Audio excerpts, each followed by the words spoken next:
So kahit ikasasama ng ating bayan, kung ikabubuti ng kanilang partido, gagawin nila yon. So halimbawa, pumanig sila, kumbaga sleeping with the enemy sila, gagawin nila para sa kanilang partido. Pansinin natin ang mga makakaliwa na nasa Kongreso, ano ba ang ginagawa nila doon? Sino ba pinapanigan nila? For a while, meron silang konting tampuhan with the speaker, pero ngayon, mukhang balik na naman sila in the loving arm. Tinutulak nila WPS, tapos gusto nila itulak si Vice President Inday into making some kind of statement on it.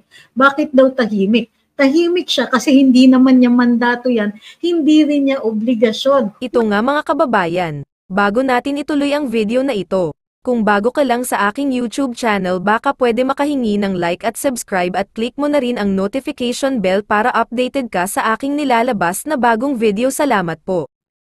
Natutuwa kami i-report ito yung kay Congressman Paulo Duterte dahil ang kanyang ang kanyang sagot sa akbayan sa kanyang depensa sa kapatid niya si Vice President Inday Sara, marami dito yung yung nasabi natin kagabi. So let's read out yung statement ni Congressman Paulo Duterte sa Akbayan in answer to Akbayan. Sabi niya, the question on the actions of Chinese vessels in the WPS should be directed to the Chief Architect of Foreign Policy, the Chief Architect of Foreign Policy, the Secretary of National Defense, and the Secretary of Foreign Affairs. It is not the job of the Vice President or the Secretary of the Department of Education to demonize China or any country for that matter. We can see this task is your assignment. As we pause and pray this Holy Week and reflect on the Savior Jesus Christ, as He is nailed to the cross, we shall also reflect on why you nail everything on the Vice President. And we fervently hope that your words are not part of the reason why there is no action in the WPS. Let us all pray for a peaceful Holy Week for our beloved country that is not disrupted by press propaganda of Akbayan. Daghang salamat. Asim. Diba? Yan po ang sagot. So, in this case, the gloves are off. Congressman Duterte, expectedly, of course, is in defense of his sister. Bakit? Well, tayong mga ordinaryong mamamayan, mabilis rin tayong sumasagot kapag ang ating vice-presidente ay inaatake ng mga, how do you call this, kasangga ng administrasyon. Oops. Okay, well, na binabatikos din ng ating mga makakaliwang grupo. Now, we know na hindi naman po talaga friends ang mga Duterte with the leftists or with the how do you call this? Well, with those who are left of center, at saka yung mga groups or organizations or political parties aligned with the causes of the insurgency, and particularly those of groups that have already been designated as terrorist groups. Matagal na po silang supportive, if not, well, at least supportive of the ideas, if not in actuality, through material things. No? Ang ilang mga organisasyon na ito sa mga taong gumagamit ng armas laban sa gobyerno. Sabi ni Wellfax, di ako bully ngayon sa Holy Week kasi sana mag-repent sila.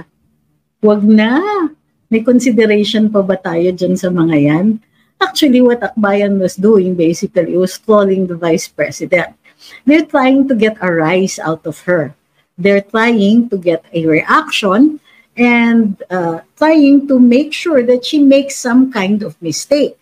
Alam niyo kung nagsalita siya, maaaring sabihin ng Pangulo, teka muna, hindi mo naman, wala ka sa lugar para magsalita tungkol sa ating foreign affairs. Wala ka sa lugar para magkomento, lalong-lalo na kung yung komento mo ay hindi sang-ayon. But even then, wala sa lugar ang Vice Presidente na magsalita tungkol sa mga issues on the WPS. Hindi po niya trabaho yon. Siya ay kalihim ng edukasyon at siya po ay ang Vice Presidente. Pero pag-isipan din natin kung bakit nagpipilit ang mga ito tungkol dun sa WPS issue. Kataka-taka. Kasi dati, itong mga makakaliwa, sila po yung mahilig mang-akusa. Tuta ng kano. Diba?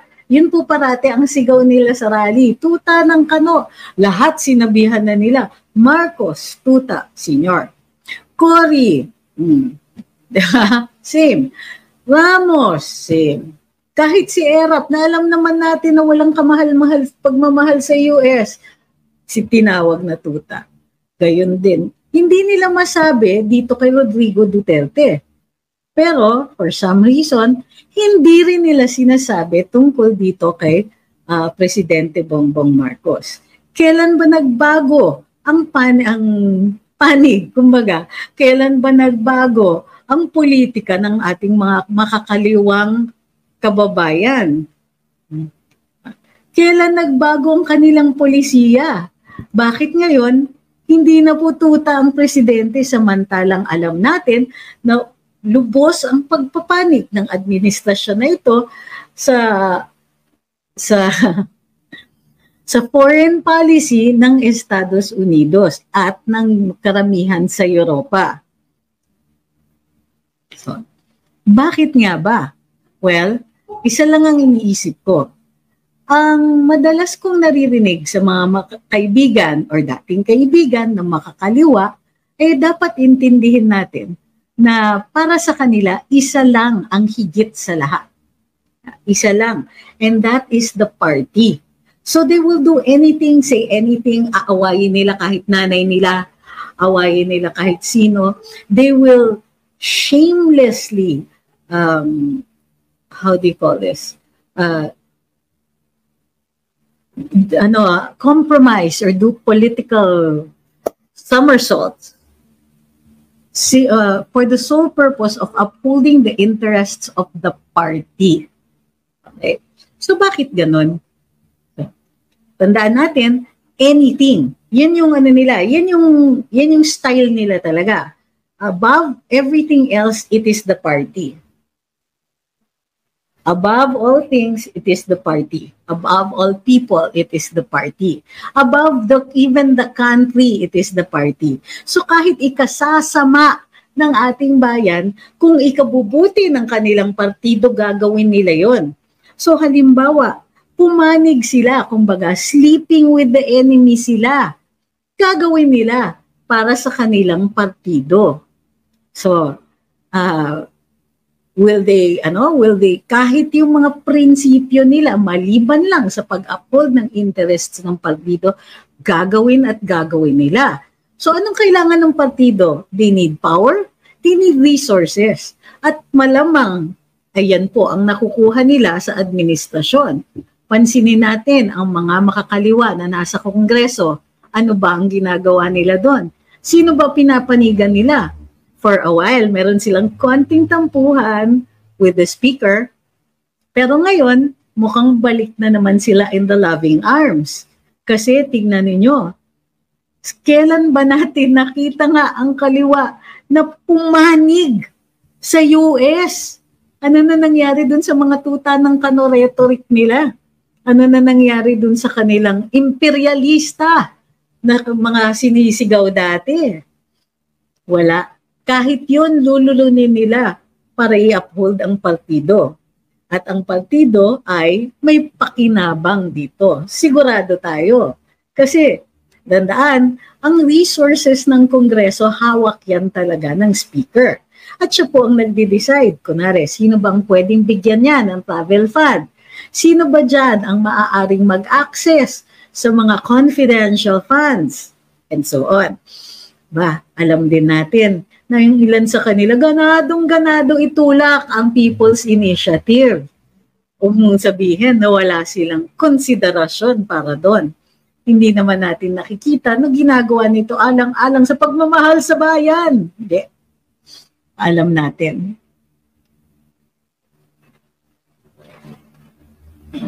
So, sabi ni Ayan, at tapos pabor na ang mga spicy BBM supporters sa Makabayan Black. Yun na nga eh. So, ano yan? Kumbaga, binalibaliktad na nila lahat ng prinsipyo nila. Tinutulak nila WPS, tapos gusto nila itulak si Vice President Inday into making some kind of statement on it. Bakit daw tahimik? Tahimik siya kasi hindi naman niya mandato yan, hindi rin niya obligasyon. Wala siya sa lugar magkomento dyan on international relations. Nakakapagkomento siya, particularly on matters that she is intimately aware of. Halimbawa, ang ginagawa kay Pastor Kibuloy, ang ginagawa sa SMNI. Hindi naman pwedeng i-ignore ni VP Inday na constituent niya bilang mayora noon ang KOJC. At ang mga problema ni Pastor Kibuloy, problema ng isang constituent ni VP Inday, ay maaari din niya to take into consideration and make it a cause or make it something of interest for herself. Sabi ni Sixth Sense, noon ko pa ma'am sinasabi magaling mag-twist yung makakaliwa. Ay hindi ako sang-ayon dyan. Magaling sila kung mako-convince nila tayo.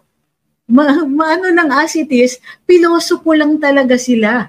Pero pag pilosopo, ibig sabihin, kitang-kita natin, padating pa lang, pauwi na tayo, alam natin kung ano ang pakay nila dito. At alam natin na hindi. Kahit anuman ang kanilang puntirya, alam natin hindi kasama sa kanilang pinupuntirya ang kapakanan ng bayan at ng taong bayan. Diba? Yung galit na galit sila sa kapitalista, US pa talaga ang kakapitan ngayon. Kakaiba! Kailan? Kailan nangyari yun? Sabi ni Miss Honey, dahil hindi nila madepensahan si BBM, idaan na lang sa salitang isisi sa mga Duterte. Sabi nga nila, lilipas din yan tulad ng lahat ng issue, nakalimutan na dahil sa WPS, nakapokus ang lahat kay Duterte. Bakit? Sinasabi niyo ba kami, nakalimutan natin ang Chacha? Nakalimutan natin People's Initiative? Nakalimutan natin yung mga pangako tungkol sa sa pagkain, tubig, kuryente, transportasyon at internet? Wow, di naman po kasi araw-araw naman sinasabi natin yan. Yun ang gusto nilang mangyari. Yun ang gustong pakay sana ng kaliwa. And that's what they're counting on. Kaso, hindi nila na magagawa yan ngayon. Kasi alam na rin natin na kaya natin na hindi bumitiw sa mga issue. Pero tama po kayo, hindi nila madepensahan si BBM, ang magbabatikos na lang sila sa vice-presidente.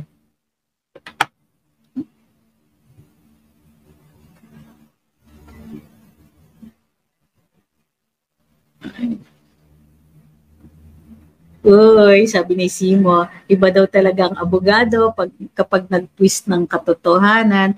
Oy, bakit? Saan dyan ang twist? Aber nga, kaloka kayo.